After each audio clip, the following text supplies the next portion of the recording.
Mimi nataka niwaambie kwanza hawa mashabiki wote, wawe wa Simba wawe wa Yanga, masuala kuja kutudanganya danganya. Hii sio mara ya kwanza. Ni mara nyingi tu wanakuwa nafanya ujinga wao huu. Ujinga wao wanaokuwa wanaufanya huu. Hela inatoka mbali.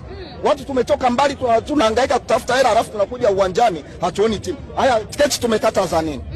Serikali wako hapa wanaona wanaangalia tu watu wanaruhusu watu wanaingia uwanjani. Itapangwa tena tarehe rasmi? Hakuna cha kupangwa lini?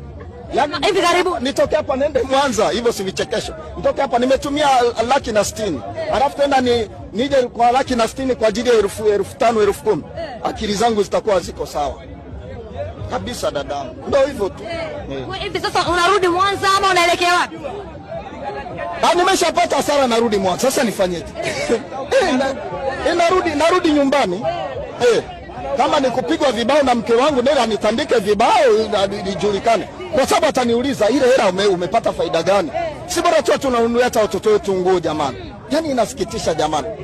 Ni ngumu. Tunakuja kuchangia timu zetu zinaleta ujinga wewe. Wewe jamani. Inasikitisha sana. Nimeshapoa dada. Mwanza hivi sasa basi. Basi sasa mimi siwezi rudi tena Dar es Salaam huko. Nakuja kufanyaje?